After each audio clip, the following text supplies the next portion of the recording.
बिस्मिल्लाहिर्रहमानिर्रहीम। बेशक इज्जत देने वाला अल्लाह है, लेकिन अल्लाह से इज्जत कैसे ली जाए और अल्लाह की बारगाह में इज्जत वाला कौन है। अल्लाह से इज्जत लेने के बहुत सारे तरीके हैं, लेकिन वह मोमिन बंदा इज्जत पाता है जो दूसरों के हुकूक का ख्याल रखता है, लोगों को कुछ न कुछ पैसे, इल्म, प्यार, इज्जत वगैरह देता रहता है। और सबसे बढ़कर अल्लाह के नज़दीक इज्जत वाला वह बनता है जो तकवा इख्तियार करता है। दुनिया में काम करने वालों की राह में ही रुकावटें आती है। कुछ न करने वाला तो चुप करके बैठा होता है, लेकिन जो सिर्फ तमाशाई बने बैठे होते हैं वह कभी फातह नहीं कहलवा सकते। और ज़िंदगी में कुछ न करना भी एक अजाब है, इसलिए कुछ अच्छा करके जाओ। ज़िंदगी में कुछ मोड़ ज़रूर ऐसे आते हैं जिनमें कोई किसी का नहीं, इसलिए अपना पैसा और अपनी नेकियां खुद कमाते रहो। दुनिया से जितना फ़ायदा उठा सकते हो उठाओ, ज़्यादा इंतज़ार ना करो। कुछ बड़े प्रोजेक्ट भी चलाओ जिनकी रिजल्ट सालों बाद मिले, और कुछ ऐसे प्रोजेक्ट भी होनी चाहिए जो रोज़ नफ़ा दे। अक्लमंद बनने की एक कीमत ये भी चुकानी पड़ती है कि जाहिल तुम्हारे दुश्मन बन जाते हैं, लेकिन तुम ज़रूर अक्लमंद बनने की कोशिश करते रहना, क्योंकि जाहिलों की इतनी औकात नहीं कि उनकी वजह से तुम अपने आप को शऊर देना छोड़ दो या शऊर की बातें करना छोड़ दो। भला आखिर तुम्हारे हिस्सा में इज्जत और उनके हिस्सा में पछतावा आएगा। इल्म ना होना अंधेरे में सफ़र करने जैसा है। कैसे जिस तरह अंधेरे में पता नहीं चलता इंसान राह से भटक सकता है, उसी तरह इस दुनिया में भी कई रास्ते हैं।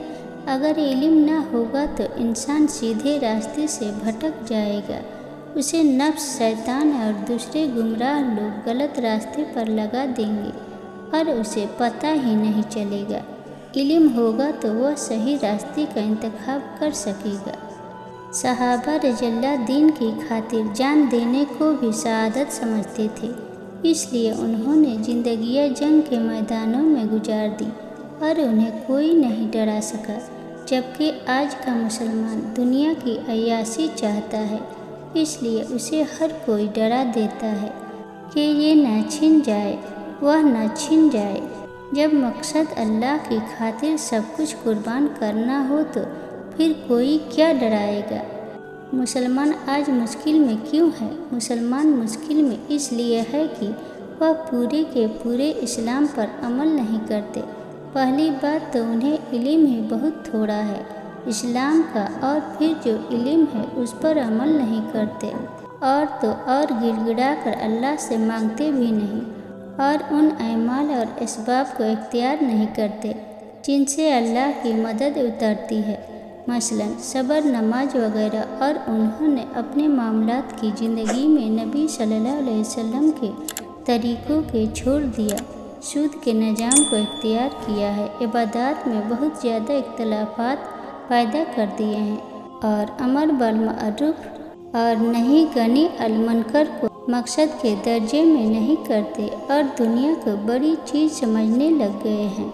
इल्म दीन सीखना और सिखाना हर मुसलमान की फील्ड है, इसलिए ये नहीं कहा जा सकता कि डॉक्टर, इंजीनियर, वकील अपनी फील्ड का काम करे और वह दीन का इल्म बयान न करे।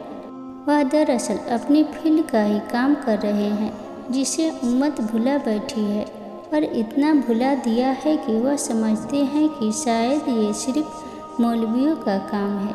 हकीकत में ये काम उस उम्मत के हर फर्द का है।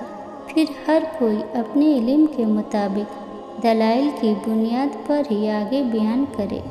मुसलमान आखिर मुसलमान कैसे बनता है? सबसे पहले तो उसे इल्म हो कि मुसलमान किसे कहते हैं और मुसलमान कैसे बना जाता है, यानी किन किन चीज़ों पर ईमान लाना होता है, और फिर वह उन 6 चीज़ों जिनको ईमान मुफस्सिल कहते हैं का ज़बान से इकरार करे और दिल से तस्दीक करे اور پھر مسلمان کے لیے ضروری ہے کہ اس کے سر سے دوسرے مسلمان محفوظ رہے۔ چنانچہ آپ صلی اللہ علیہ وسلم نے فرمایا، مسلمان وہ ہے جس کی زبان اور ہاتھ سے دوسرے مسلمان محفوظ رہے۔ مسلمان ہونے کے لیے دین کا کم از کم کتنا علم حاصل ہونا ضروری ہے؟